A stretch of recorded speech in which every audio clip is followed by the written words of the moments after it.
जंगल राज वाले लोग अभी बता रहे हैं कि हम लोग माई बहिन योजना करेंगे। माई बहिन योजना में हम लोग के विद्वान विपक्ष के नेता, हम कहते हैं नौवा फेल हम पे गुस्साता है, अब आज से कहेंगे विद्वान विपक्ष के नेता, उन्होंने कहा बिहार में हर महिला को हम लोग 2500 रुपया महीना देंगे। अब भैया कैलकुलेटर का जरूरत नहीं है, मोबाइल में सबके कैलकुलेटर है, जरा गुना कीजिए।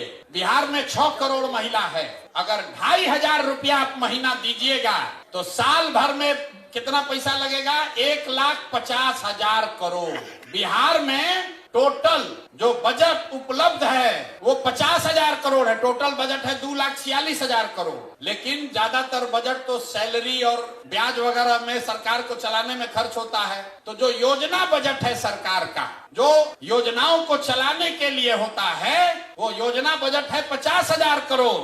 और हम लोग के विद्वान माननीय यशस्वी तेजस्वी यादव जी 50,000 करोड़ में से 1.5 लाख करोड़ रुपया बिहार के महिलाओं को दे देंगे। बाप रे बाप, ये आदमी आ जाए तो पूरा देश का कल्याण कर देगा। 50,000 करोड़ रुपया जेब में है और कह रहे हैं कि 1.5 लाख करोड़ रुपया दे देंगे, सबको तुरंत दे देंगे। तो बकिया पैसा कहाँ से आएगा? चारा घोटाला वाला। बाकी पैसा ना, चारा घोटाला में इतना रुपया कहाँ है? घोटाला भी तो इसी 50,000 करोड़ में करना है। यही तो हमको लगता है कि लोग को बिहार के बाहर अपहरण का उद्योग खड़ा करना पड़ेगा। बिहार के बाहर के लोगों को उठा के लोग ले आएगा। और अभी जो पार्टी वाला बोला है कि मुख्यमंत्री के यहाँ ही फैसला होता था कि कितना रुपया मिलेगा, तो 1 लाख करोड़ रुपया के लिए तो देश भर के लोगों को उठा के लाना पड़ेगा, तबे उतना वसूली होगा।